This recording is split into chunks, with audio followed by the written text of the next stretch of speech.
Imagine spending several hundreds, if not thousands, on insulating your home to be told you have to put holes in it to let cold air in.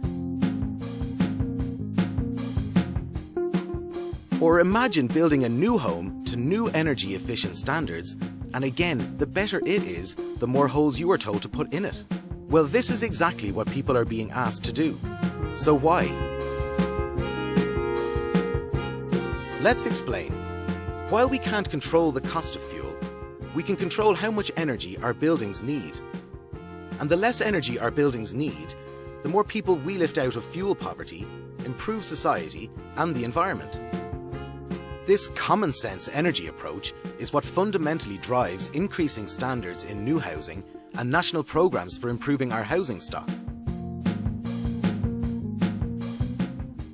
But as we rush to seal our homes from the cold, we should remember we have to live in them too. And live in them we do like never before.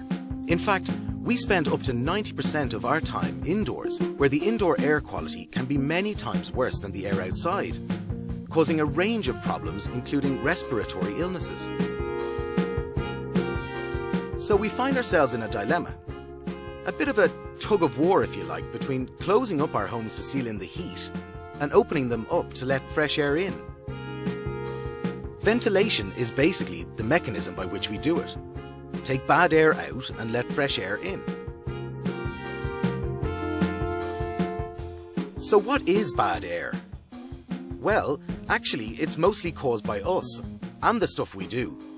And other than ventilation for things like fires and boilers, it can be broken down into three main groups.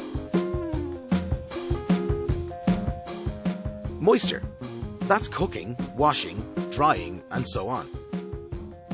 The average family of 4 can produce 16 litres of moisture in a week.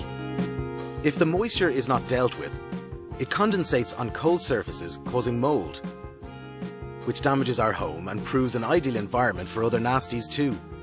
Great if you have asthma. Metabolism. That really is us.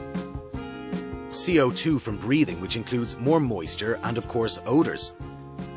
While odours are just unpleasant, too much CO2 for too long is not good for us, affecting concentration and causing fatigue amongst other problems.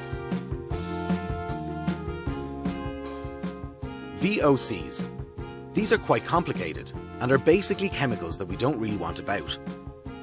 The vast majority are okay, but some are very bad, and we try not to have them in our houses in the first place, in paints and varnishes, etc. But we do have to mitigate the risk with good ventilation. Some pollutants, like moisture, are easier to spot. When we have a shower, for example. The problems it causes can also be very visible, mould, but others are less so. It's a bit like boiling a frog. Bear with me. It would react to boiling water as you would imagine. But if you sit it in cold water, then warm it up slowly, it will sit there quite happily until, well... Put it another way. Have you ever been into a teenager's bedroom? That's the indoor air quality equivalent of jumping into boiling water. The occupant, probably still asleep, seems quite happy there though. In short, we can be just terrible at recognizing poor air quality, especially when it builds up around us slowly. In the context of a simple ventilation system, your humble hole in the wall, do we really expect to get up halfway through our TV program and open it up a little, or close it before bed to control CO2? Of course not.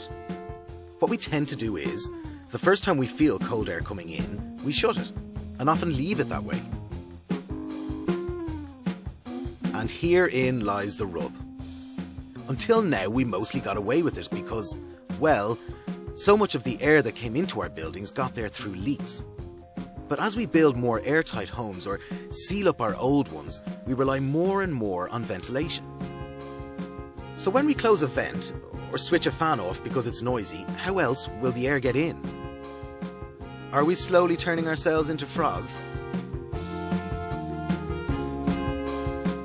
To ignore or not integrate proper ventilation systems into our homes is simply leaving ourselves open to risks that shouldn't be acceptable.